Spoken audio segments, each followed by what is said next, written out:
ini saya kembali akan menyampaikan tentang kuasa kebangkitan Kristus. Next. Saya akan bacakan ayatnya dalam Filipi 3 ayat 10 sampai 11. Yang ku kehendaki ialah mengenal Dia dan kuasa kebangkitannya dan persekutuan dalam penderitaannya, di mana aku menjadi serupa dengan Dia dalam kematiannya, supaya aku akhirnya beroleh kebangkitan dari antara orang mati. Nah, kitab Filipi ditulis oleh Rasul Paulus. Kita mengenal Rasul Paulus adalah seorang yang mengalami kemenangan demi kemenangan dalam iman. Kita mengenal bahwa Paulus adalah orang yang telah meninggalkan masa lalunya dan berlari-lari pada tujuan ilahi yang ditaruh di hadapan dia. Ketika dia berjumpa dengan Kristus, tujuan hidupnya menjadi berubah 180 derajat. Dia meninggalkan kehidupan yang lama dan terus mengenal. Dia rindu untuk mengenal Tuhan. Kata mengenal di sini dikatakan next adalah ginosko. Mengenal Tuhan secara pribadi. Rasul Paulus dalam mengiring Tuhan, dia terus mengenal Tuhan secara pribadi. Tetapi dikatakan bahwa tidak hanya ginosko, tidak hanya mengenal Tuhan secara pribadi, tetapi Paulus juga mau mengenal kuasa kebangkitan Kristus, sehingga akhirnya kita mengenal Paulus sebagai orang yang mengakhiri pertandingan dengan baik. Apa rahasianya? Next, kita akan lihat kuasa kebangkitan Kristus dalam Matius 27 ayat 50 sampai 53. Yesus berseru pula dengan suara nyaring lalu menyerahkan nyawanya. Dan lihatlah, tabir bait suci terbelah dua dari atas sampai ke bawah, dan terjadilah gempa bumi dan bukit-bukit batu terbelah, dan kuburan-kuburan terbuka, dan banyak orang kudus yang telah meninggal bangkit. Dan sesudah kebangkitan Yesus, mereka pun keluar dari kubur, lalu masuk ke kota kudus dan menampakkan diri kepada banyak orang. Jadi ada dua peristiwa yang terjadi pada kematian dan kebangkitan Yesus yang dikatakan berbeda ya. Ketika yang pertama adalah ketika Yesus mati, tabir bait suci terbelah menjadi dua dari atas sampai bawah. Lalu terjadilah gempa bumi dan bukit-bukit batu terbelah, kubur-kubur terbuka, dan banyak orang kudus yang telah meninggal bangkit. Jadi ini adalah kebangkitan pertama ya yang terjadi ketika Yesus dalam kematiannya dia masuk ke Hades. Kita tahu kisah Hades di mana di situ Yesus memproklamirkan kemenangannya karena dia telah menang atas maut. Kita lihat dulu apa arti tirai bait suci terbelah menjadi dua. Nah, terbelahnya tabir bait suci menjadi dua melambangkan terbukanya hubungan semua manusia dengan Tuhan secara langsung. Kalau kita ingat bahwa ketika bangsa Israel keluar dari tanah Mesir dan Allah menyuruh Musa untuk membuat kemah pertemuan di mana dia akan menjumpai umatnya. Di kemah pertemuan ada halaman, ruang kudus dan ruang maha kudus, dan hanya dalam satu tahun imam besar yang ditugaskan boleh masuk ke ruang maha kudus. Jadi di sini dikatakan bahwa hanya imam besar yang dipilih yang telah menang undi yang boleh masuk dalam ruang kudus. Kenapa Bapak Ibu? Karena kita tahu bahwa imam besar pun dia wajib menguduskan dirinya untuk masuk dalam ruang kudus, tetapi kenyataannya ketika dia bertugas, dia harus dikasih kerincingan ya, dikasih lonceng, dan ketika dia harus masuk ke ruang kudus, dia harus mengganti pelita, dia harus mengganti roti sajian. Di situ mungkin kan masih kesana kesini kerincing. Nah, ketika masuk ke ruang kudus yang dihalangi atau dibatasi oleh tirai ya, kita kalau mau baca di imamat dikatakan tirainya berwarna ungu dan sebagainya, tebalnya sebegini ya. Nah, ketika masuk dia berjumpa dengan hadirat Tuhan. Di situ ada apa saudara? Tabut perjanjian, dan Allah berkata bahwa aku akan turun menjumpai imam besar yang datang, ya, hadirat Tuhan. Tetapi kalau tidak kudus, imam ini bisa mati, dan ketika tidak ada suara lagi diseret, ya, ternyata dia mati, ya saudara. Tetapi ketika bait suci ini tirai yang ada menghalangi antara ruang kudus dan ruang maha kudus terbelah menjadi dua, jadi melambangkan terbukanya semua manusia dengan Tuhan secara langsung, ya, dan kuasa untuk mengenal dan mendengar suara Tuhan tidak lagi menjadi milik imam besar. Nah, kalau sekarang di sini kita sebagai anak-anak Tuhan yang telah menerima kebangkitan Kristus, kita bisa langsung berdoa kepada Tuhan. Kalau dulu nggak bisa, bahkan sekarang juga masih ada agama-agama atau bahkan agama Kristen, ya, kalau dibilang cuma agama Kristen saja yang bisa langsung bicara, mengenal atau mendengar suara Tuhan.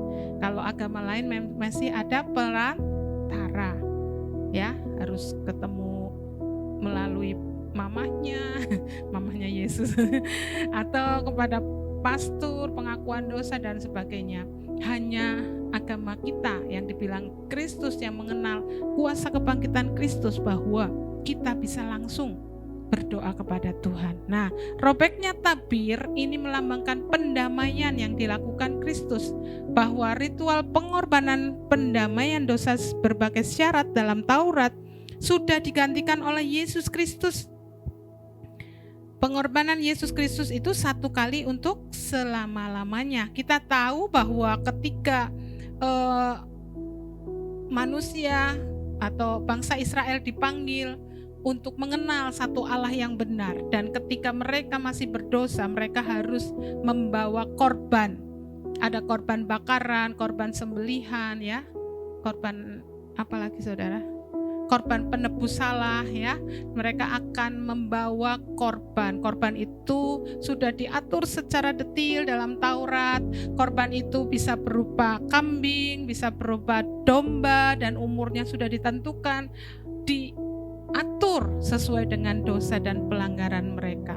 Dan mereka akan bawa kepada imam untuk mengalihkan atau mendamaikan dosanya. Ketika dia mungkin membunuh seseorang, ada enggak ya, kalau membunuh kan ada, mereka harus lari, ya, ke tempat perlindungan. Kalau waktu Taurat itu harus mata ganti mata, gigi ganti gigi. Tapi misalnya sudah melakukan kesalahan, dia harus bawa domba itu di hadapan imam, dan kesalahannya itu akan dialihkan kepada kambingnya, ya, ditumpang tangan kambingnya, lalu kambing itu disuruh pergi, lalu orang itu dibebaskan dari salah, ya, didamaikan, sehingga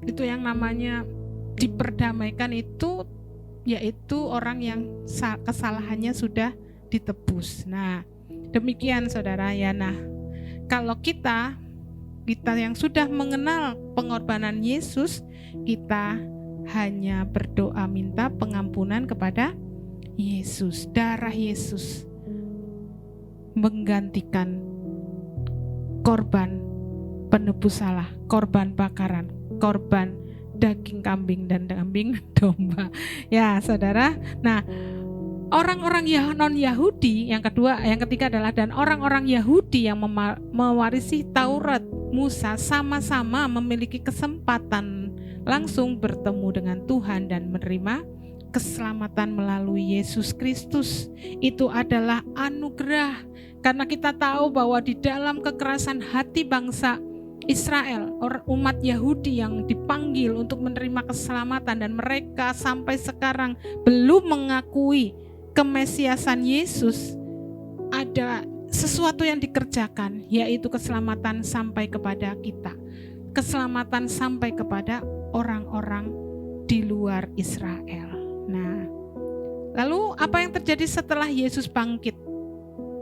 Mereka keluar dari kubur, masuk ke kota kudus dan menampakkan diri kepada banyak orang. Jadi ada dua peristiwa, ketika Yesus mati, mereka yang di dalam kubur ini bangkit. Tapi maksudnya bangkit itu belum keluar, cuma mereka ini dilepaskan dari roh maut dan mereka ini bangun gitu, maksudnya sadar. Nah, tetapi ketika Yesus bangkit baru mereka bisa keluar dari kubur, ya. Jadi ketika Yesus mati, Yesus mengosongkan Hades. Saya pernah cerita tentang Hades. Hades itu bagiannya ada dua, yang di atas adalah pangkuan Abraham, di mana di situ adalah orang-orang benar, dipisahkan dari orang-orang fasik, orang-orang jahat. Nah, Yesus datang di situ untuk memproklamirkan kemenangannya kepada orang-orang benar, sehingga pada waktu Yesus mati, kubur-kubur itu terbuka, orang-orang benar ini bangkit, ya. Ada kuasa. Yesus datang ke Hades, ada kuasa, ada ledakan yang besar, sehingga dari dalam itu terjadi gempa bumi. Dari gempa bumi itu sehingga tirai bait Allah itu terbuka, terbelah jadi dua, ya.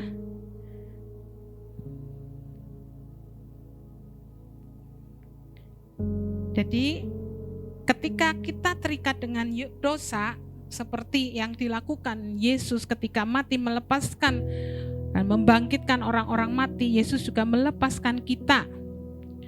Dan kebangkitannya membuat kita mengalami kemenangan. Nah kita akan terus maju. Apa yang menjadi kebutuhan manusia? Next. Inilah yang dilakukan Tuhan Yesus ketika dia tahu apa yang dibutuhkan manusia sehingga dia harus mati di atas kayu salib. Yang pertama, waktu hidup kita ini membutuhkan kemerdekaan. Katakan kemerdekaan. Nah, waktu mati kita membutuhkan keselamatan. Katakan keselamatan. Di sini siapa yang membutuhkan itu semua? Ya, dan Tuhan Yesus memberikan itu kepada kita melalui kematian dan kebangkitannya. Saya akan bahas dulu tentang keselamatan.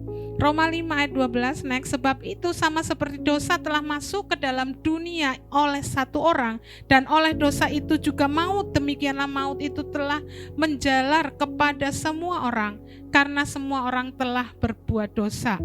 Ya, kita tahu bahwa oleh dosa satu orang, yaitu Adam, semua orang telah menjadi berdosa, dan anugerah terbesar bukan diberi berkat, tetapi diselamatkan atau dosanya diampuni. Kita tahu setiap orang yang menderita akan menderita kalau punya dosa.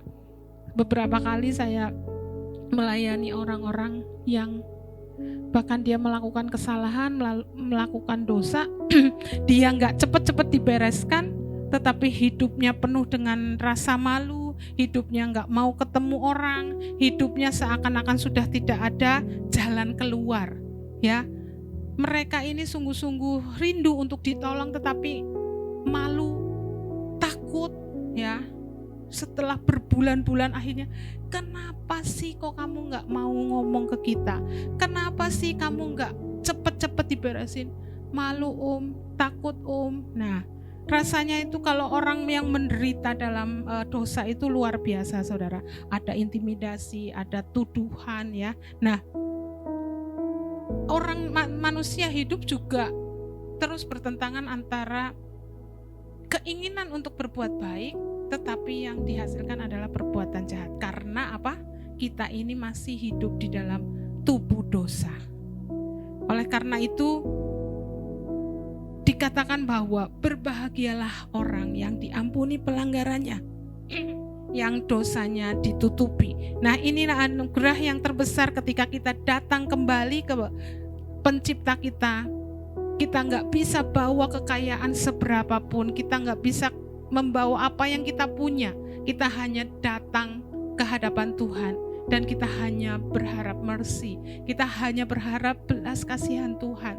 Kita hanya berharap, Tuhan ampuni aku, Tuhan terimalah aku bersama Engkau. Nah, ini adalah keselamatan yang Tuhan berikan kepada orang yang percaya. percaya kepada Dia. Pengampunan adalah kebutuhan terbesar kita. Nah, di sini ada yang masih, kalau mati nanti masuk surga dan ketemu bidadari. Saya tuh kadang-kadang ya geli ya, tapi nyatanya masa iya sih kita di surga mau ketemu bidadari, tetapi kita membutuhkan pengampunan Tuhan.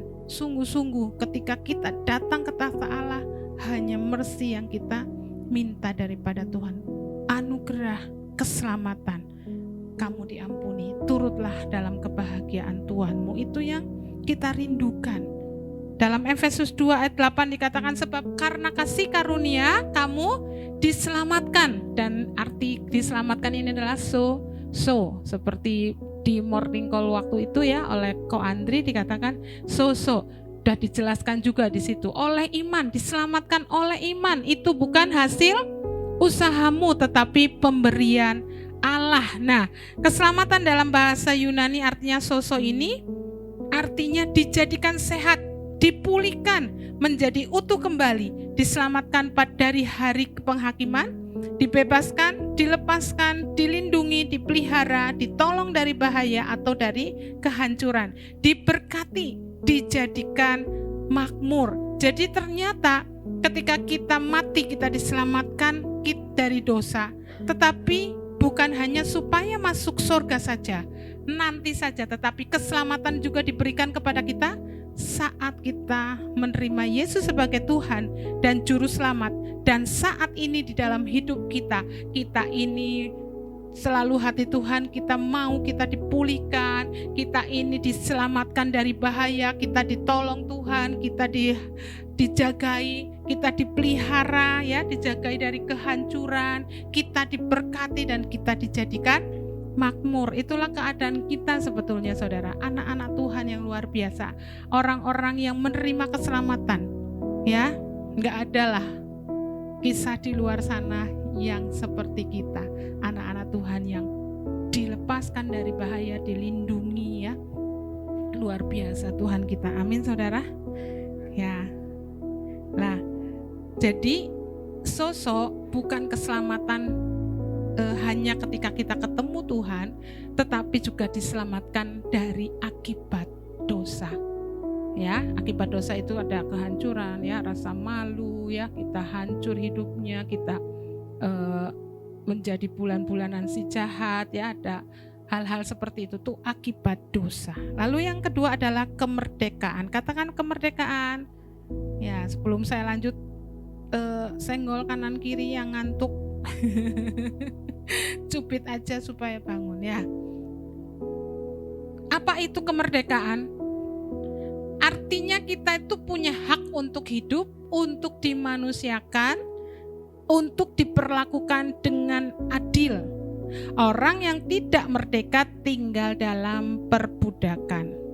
Dan orang budak tidak berhak atas hidupnya, semuanya harus ia menurut kehendak tuannya. Ya. Sekalipun bangsa Indonesia sudah merdeka, ya, kita ingat cerita kemarin kasus Myanmar. Saudara ada yang dengar kasus Myanmar? Ada sebanyak 554 WNI ternyata menjadi korban tindak pidana perdagangan orang, ya, manusia. Mereka ternyata dibohongi ketika mereka mendaftar, ternyata mereka dipekerjakan di markas sindikat online scamming ya. Dan mereka dijadikan budak tanda petik ya, karena mereka diisolasi, mereka menghadapi tekanan, mereka mengalami kekerasan secara fisik, ancaman, bahkan diancam kalau nggak memenuhi target, mereka itu bekerja nelponin orang ya, online ya, untuk diambil uangnya. Kita tahu sindikat-sindikat seperti itu mengerikan sekali ya. Diancam kalau nggak memenuhi target perusahaan, mereka mafia, mereka akan diambil organ tubuhnya ya. Paspor mereka ditahan, mereka makan ya nggak enak saudara, nggak bisa berkomunikasi dengan pihak manapun. Dan bersyukur mereka bisa diselamatkan karena mereka akhirnya sempat membuat satu video atau voice note gitu bilang tolong kami ya. Akhirnya diselidiki dan Indonesia bisa membawa pulang mereka, tetapi mereka diasingkan dikumpulkan dulu untuk memperoleh perawatan secara psikososial ya. Jadi mereka ini kan harus tetap didampingi. Demikian juga ya, ternyata ketika kita mengalami kehidupan lama kita itu menjadi budak dosa. Ya, ini dikatakan bahwa kita ini adalah hamba atau budak dosa. Apakah kamu tidak tahu bahwa apabila kamu menyerahkan dirimu kepada seseorang sebagai hamba untuk mentaatinya, kamu adalah hamba orang itu yang harus kamu taati, baik dalam dosa yang memimpin kamu kepada kematian maupun dalam ketaatan yang memimpin kamu kepada kebenaran. Jadi ternyata ya Bapak Ibu Saudara, kalau kita sudah lama diperbudak, itu mentalnya rusak. Ya, seorang budak tidak bisa punya keinginan, akhirnya dibikin mental block, dia pasti gagal, dia pasti nggak bisa, dia ini hidupnya nggak berguna. Itu budak dosa itu seperti itu. Perkataan-perkataan si jahat terus akan membentuk mental block, mental yang merupakan mental budak. Jadi nggak cuma mereka yang kasus Myanmar ini contohnya. Mereka harus dipulihkan secara mental. Ternyata anak-anak Tuhan yang baru diselamatkan dari perbudakan dosa perlu dipulihkan secara mental. Oleh karena itu, orang yang kemudian bisa sembuh itu memang harus banyak baca firman. Kenapa Bapak Ibu? Karena dalam firman itu ada renewing, ada pembaharuan pola pikir yang akan membebaskan kita dari mental budak. Sayangnya banyak orang Kristen mungkin tidak mengetahui rahasia bagaimana aku bisa bertumbuh, bagaimana aku ini akhirnya menjadi anak-anak Tuhan yang memiliki kuasa sebagai anak-anak Allah, karena mentalnya ini masih mental budak, saudara. Oleh karena itu kita harus rajin untuk memperbarui pola pikir. Di sini siapa yang rajin baca firman setiap hari? Kayaknya semua di sini ya, terpantau ya. Kalau di Wonosobo tadi itu malu-malu, yang angkat cuma 1-2 orang. Gak tahu itu malu, rendah hati, atau memang gak baca firman, kita gak tahu. Parah banget ya kalau gitu ya. Nah, oleh karena itu ini rahasianya, supaya kita mengalami kuasa kebangkitan Kristus, kita harus merubah mental kita yang lama, mental budak ya. Lalu dalam Roma 6 karena kita tahu bahwa manusia lama kita turut disalibkan supaya tubuh dosa kita hilang kuasanya, agar jangan kita menghambakan diri lagi kepada dosa. Jadi kuasa kematian Yesus tuh agar tubuh dosa ini hilang kuasanya. Tubuh dosa ini hilang kuasanya. Kita tahu kalau kita nggak mengalami Tuhan, mengalami kuasa salib, tubuh ini yang akan berkuasa untuk membawa kita terus berbuat dosa. Patrick Henry katakan bahwa berikan kepadaku kemerdekaan atau kepadaku kematian, karena dia tahu kalau tanpa kemerdekaan lebih baik mati, seperti orang mati walaupun hidup. Ya. Jadi ketika Yesus mati dan bangkit, bukan sekedar kita menerima keselamatan dan diampuni dosanya, tetapi supaya kita menerima kemerdekaan. Amin. Kita tidak memiliki belenggu lagi, kita tidak lagi dalam ikatan iblis, kita tidak lagi mengalami ikatan. Makanya kutuk dilepaskan, kutuk-kutuk nenek moyang dilepaskan supaya kita merdeka. Jadi kemerdekaan adalah kita menerima hak kita secara penuh. Kalau di negara Amerika ya, itu benar-benar mempraktekkan manusia itu benar-benar memiliki kemerdekaan yang yang dihargai. Jadi kemerdekaan setiap orang itu benar-benar mereka hargai. Bahkan pemerintah menghargai setiap warga negaranya memiliki kemerdekaannya secara penuh, ya, sehingga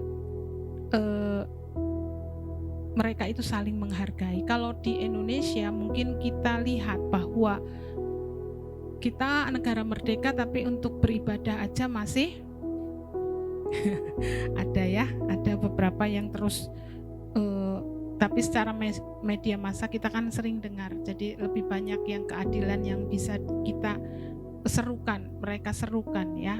Ada banyak yang membela juga, ya. Sekarang pikiran orang-orang Indonesia udah sedikit terbuka gitu, ya. Kemarin ada di mana yang ibadah Paskah juga nggak boleh, Arca Manik Bandung, ya, ibadah Paskah aja nggak boleh, ya. Nah, next, dalam Yesus kita pun dapat kemerdekaan. Yesus mati, kita peroleh kemerdekaan. Yesus bangkit, kita menerima apa yang Yesus lakukan, yaitu kemenangan atas salib. Makanya kita nyanyinya lebih dari pemenang. Ini umpamanya itu saya pernah dengar cerita, umpamanya adalah seorang petinju, misalnya Mike Tyson, wah menang, dapat hadiah berapa ribu dolar, mungkin luar biasa banyak, tetapi katanya siapa yang lebih dari pemenang? Istrinya. Karena dia istrinya enggak bertinju tetapi mendapatkan uang yang banyak. Seperti inilah, ya, Yesus bangkit, kita ini menerima yang Yesus lakukan. Yesus menderita luar biasa, tetapi kita menerima kemenangan di dalam Kristus. Kita telah mengalahkan iblis, ya, yang ngalahin Yesus, tapi kita juga memiliki kuasa atas iblis. Kita diberikan otoritas dari Tuhan untuk mengalahkan iblis. Itu adalah lebih dari pemenang, ya. Yesus naik ke surga membuat keselamatan itu kekal. Jadi inilah paket. Oke. Nah, poin-poin terakhir, tapi masih banyak nih saudara. Nah, kita sudah dimerdekakan, tapi next, selama kita hidup, walaupun sudah dimerdekakan secara utuh, iblis berusaha menjajah kembali. Nah, inilah peperangan kita, inilah pertandingan iman kita. Dengan apa atau melalui apa? Iblis mulai menjajah kita melalui pikiran kita. Dengan apa? Pengajaran yang sesat. Nah, waspada bagi setiap hal, ya, yang membuat pikiran kita berubah. Iman kita pun bisa berubah atau salah, ya. Mari kita jaga hati supaya apa? Supaya apa yang kita takutkan tidak terjadi. Jaga hati supaya kita tidak takut sehingga hal-hal yang kita takutkan itu terjadi. Demikian juga ketika kita duduk dengan para pencemooh, hati-hati, ya, itu bisa menyesatkan sehingga pikiran-pikiran jahat itu kembali menjajah pikiran kita dan kita terbelenggu. Lalu pernyataan-pernyataan aku ya memang begini, nggak bisa dirubah dari dulu, dari lahir tuh aku gawannya begini, gitu ya. Nah, itu juga orang-orang yang tidak merdeka, berarti kita masih ada dalam perbudakan dalam pikiran kita. Karena orang merdeka itu bisa memilih, Bapak Ibu.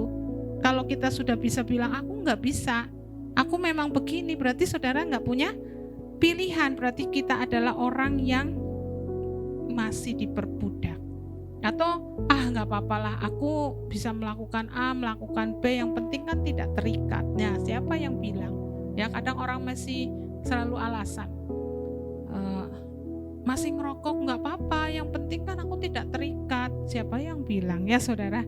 Nah, bohong kecil juga nggak apa-apa, yang penting aku cuma nggak membuat kesalahan atau dosa yang besar. Nah, salah, ya, kita jangan ngomong nggak apa-apa. Lalu apa yang iblis lakukan? Dia menjajah emosi kita sehingga menjadi emosi yang salah.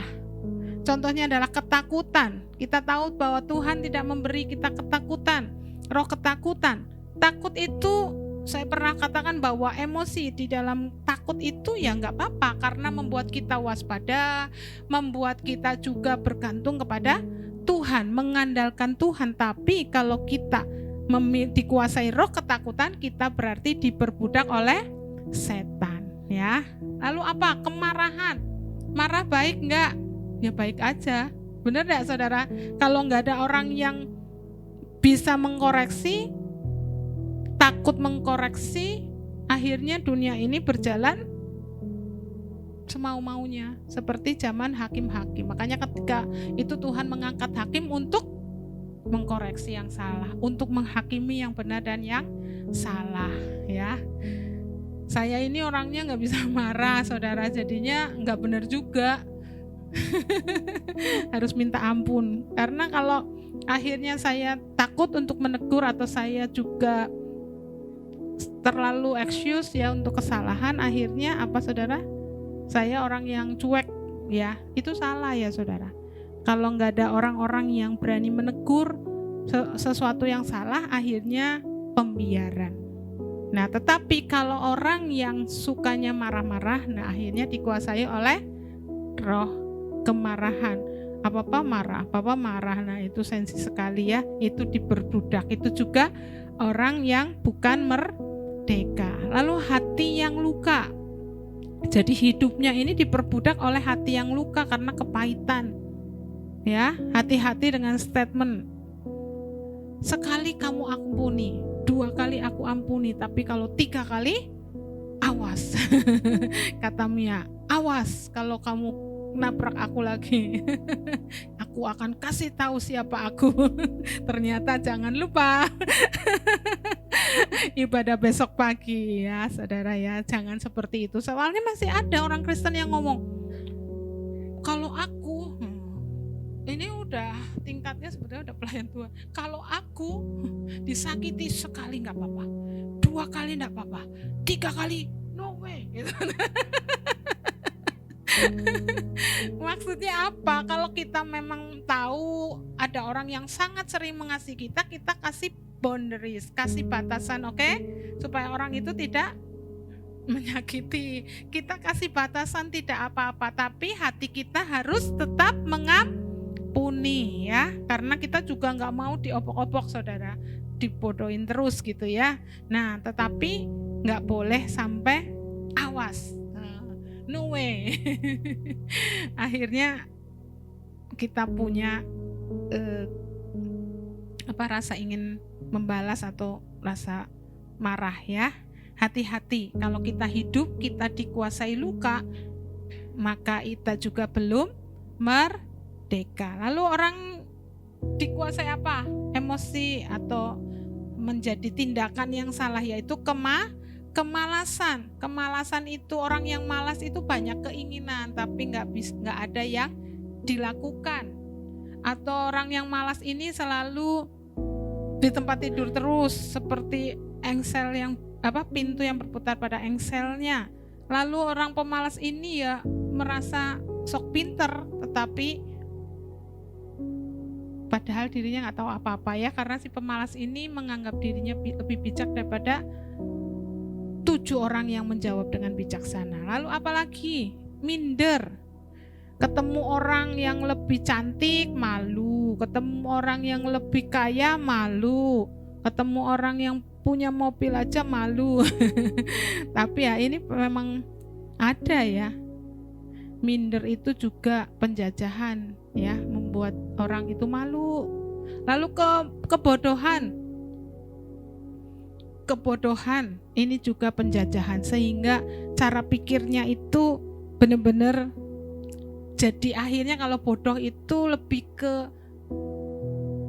keras kepala mungkin ya, bebal bisa. Karena apa? Karena kurang pengetahuan. Firman Tuhan katakan kamu akan binasa karena kalau kamu kekurangan pengetahuan, the lack of knowledge. Oleh karena itu tetap belajar sampai sampai sekarang kita harus tetap memperkaya pengetahuan pengetahuan ya, supaya tidak menjadi bodoh. Lalu rasa bersalah. Karena kita mungkin melakukan dosa, kita sedih terus, kita dikuasai rasa bersalah, akhirnya nangis terus, jadi orang yang tidak merdeka. Ya. Next. Yohanes 8 ayat 36. Jadi apabila anak itu memerdekakan kamu, kamu pun benar-benar merdeka. Ayat terakhir Lukas 10 ayat 17-19 dikatakan, kemudian ke-70 murid itu kembali dengan gembira dan berkata, Tuhan, setan-setan takluk kepada kami demi namamu. Lalu kata Yesus kepada mereka, aku melihat iblis jatuh seperti kilat dari langit. Sesungguhnya aku telah memberikan kuasa kepada kamu untuk menginjak ular dan kalajengking, dan kuasa untuk menahan kekuatan musuh, sehingga tidak ada yang akan membahayakan kamu. Kenapa orang Kristen mengalami kekalahan demi kekalahan? Dia tidak mengenal kuasa kebangkitan Kristus. Dia tidak pernah baca Alkitab, tidak pernah dapat rema, ya. Orang Kristen itu punya kuasa untuk menginjak kalajengking dan ular, itu lambang iblis. Tadi dikatakan Yesus mengutus murid-muridnya untuk pergi melayani kelepasan, ya, menyembuhkan orang sakit dan melakukan mujizat. Tetapi ketika mereka pulang, mereka sangat senang, mereka bangga. Setan-setan itu takluk kepada kami. Dan Yesus mengkonfirmasi, Yesus meneguhkan, ya, aku melihat iblis itu jatuh seperti kilat dari langit. Dan dia berkata, sesungguhnya aku tak memberikan kuasa. Tetapi kenapa banyak orang Kristen yang masih sering kalah?